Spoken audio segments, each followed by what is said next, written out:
Hello learners, in today's video we are going to discuss about John Milton's book, an extract from his book Areopagitica. So first we will get to know what is Areopagitica. John Milton's Areopagitica, published in 1644, and is a passionate defense of the freedom of the press. It was written as a response to British government parliament licensing order of 1643, which required government approval before publishing. So ये जो book है John Milton की एरियोपैग्टिका, it was published in 1643 and this was a defense for freedom of press. जो press का जो freedom होता है speech का जो फ्रीडम है पब्लिक के पास, उसके डिफेंस में इन्होंने लिखा था यह book. Because at that time 1643 में ब्रिटिश गवर्नमेंट ने ये ऑर्डर दिया था कि before publishing any book, if you are writer और आप कोई बुक पब्लिश करना चाहते हो तो उससे पहले आपको गवर्नमेंट से अप्रूवल लेना पड़ेगा. ओके और उसके बाद ही आप कोई बुक पब्लिश कर सकते हो. सो बेसिकली जॉन मिल्टन ने इसके बारे में, इसके अगेंस्ट उन्होंने ये बुक लिखी कि क्यों इम्पॉर्टेंट है भाई हमारे पास फ्रीडम ऑफ प्रेस होना चाहिए, कि we can publish anything we want और हम किसी भी बारे में लिख के पब्लिश कर सकते हैं. ऑफकोर्स क्योंकि गवर्नमेंट के पास अगर ये अथॉरिटी हो जाती है कि आप मुझसे अप्रूवल लो कोई भी चीज़ पब्लिश करने से पहले, तो वो अपने अगेंस्ट लिखी हुई कोई चीज़ पब्लिश नहीं करने देंगे. सो this is one of the most famous and equivalent passage is the section about books. तो इसमें जो सबसे फेमस पैसेज है वो बुक्स के सेक्शन के बारे में है, which reveals Milton's reverence for knowledge, truth and intellectual freedom. जो कि विच टेल्स अस अबाउट कि मिल्टन का क्या फिलॉसफी है about knowledge, truth and freedom. Okay, if we talk about more about Areopagitica, then Areopagitica is named after the ancient Greek Areopagus council, which Milton admired for its intellectual openness. So ancient Greek time पे एक council होती थी लोगों की जिसका नाम था Areopagus, और उस council की मतलब जो मेजर क्वालिटी थी दैट इज़ इंटेलेक्चुअल ओपननेस. मतलब वो लोग कुछ भी डिस्कस करते थे एंड देयर इज़ नो बाउंडेशन. और इस चीज़ को मिल्टन जो है वो बहुत ज़्यादा एडमायर करते थे, इसलिए उन्होंने अपनी बुक का नाम एरियोपैग्टिका रखा, जो कि एंशिएंट ग्रीक काउंसिल एरियोपैगस पे बेस्ड है. The work is structured as a classic oration and appeal to reason, history and Christian theology. और इस वर्क में there are so much classical oration और इसमें हिस्टोरिकल एंड क्रिश्चियन थियोलॉजी से reasons लिए गए हैं to defence his idea of freedom of press. Milton opposed pre-publication censorship, arguing it hindered the pursuit of truth and knowledge. Milton ने इसमें जो pre publishing censorship है इसके बारे में आर्ग्यू किया है, जैसा कि मैंने बताया आपको, और इन्होंने ये बताने की कोशिश की है कि कैसे ये जो प्री पब्लिशिंग सेंसरशिप है इसकी वजह से जो ट्रुथ है, जो नॉलेज है, वो एग्जैक्ट क्वालिटी के साथ लोगों के पास नहीं पहुंच पाएगा. Okay, so this is the passage जिसके बारे में हमें बात करना है.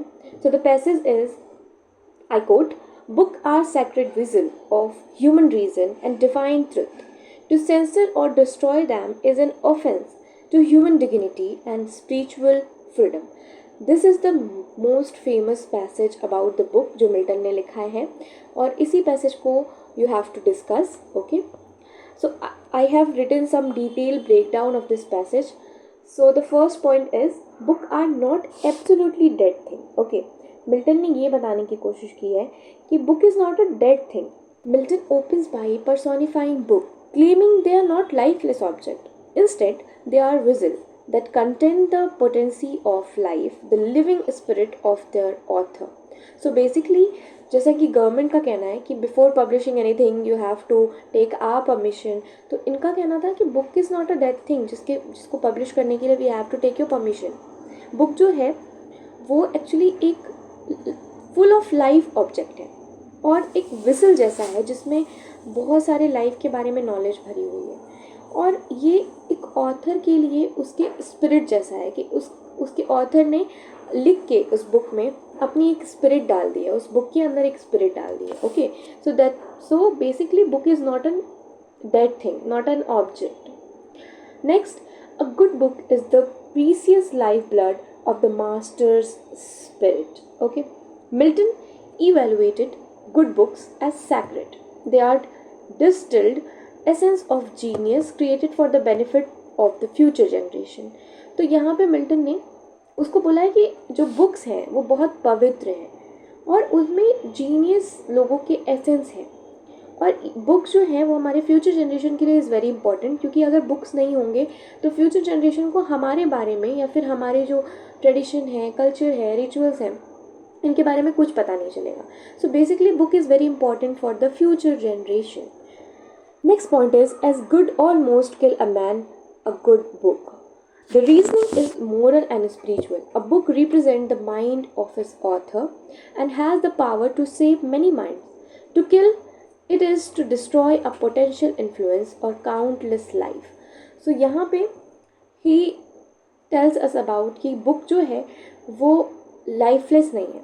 तो अगर आप बुक को मारने की कोशिश करते हो, बेसिकली बुक को ख़त्म करने की, डिस्ट्रॉय करने की कोशिश करते हो, तो उसके साथ में काउंटलेस लाइफ की डेथ हो जाएगी, क्योंकि बुक जो है वो पावर रखती है बहुत सारे माइंड्स को, उनके थॉट्स को, उनके थिंकिंग को शेप करने की.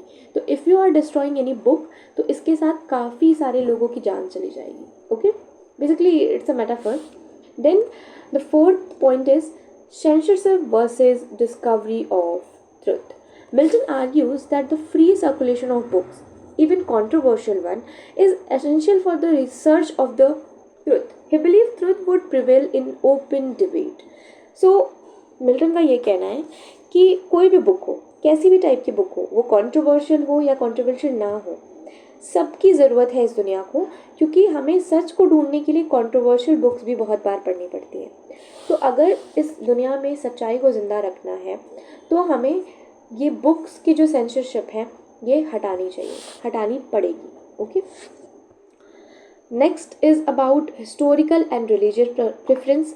Milton reference history, scriptures, and classical philosophy to enforce his stance. He wrote that ancient and religious authorities valued books and that God has given humans the reason to discern human from evil. He drew parallel with how Tennant in history buried book to suppress opposition and control thoughts. So basically he took the religious and historical reference. अपने book के knowledge को defend करने के लिए उन्होंने historical और religious reference दिया है. पहला रिलीजियस रेफरेंस उन्होंने ये दिया है कि गॉड ने ह्यूमंस को गिफ्ट किया है books, a kind of knowledge, ताकि जो गुड पीपल्स हैं, जो गुड थिंग्स हैं इस वर्ल्ड में, उसको एविल से बचाया जा सके. And the only way we can save good from evil is by books. And the next point he tells कि हिस्ट्री में कैसे बुक्स को बरीड करने की कोशिश की है ताकि वो लोगों को कंट्रोल कर सके, उनके थॉट्स को कंट्रोल कर सके. बट बिकॉज गॉड ने ये अथॉरिटी दी है ह्यूमन को दैट ये they have to write books to save the world, तो आप उनको बरीड नहीं कर सकते. Okay, so this is all about, this is very short video and this is all about the books and excerpt by Areopagitica by John Milton. If you have any query about this topic or any other topic, you can comment below and have a nice day.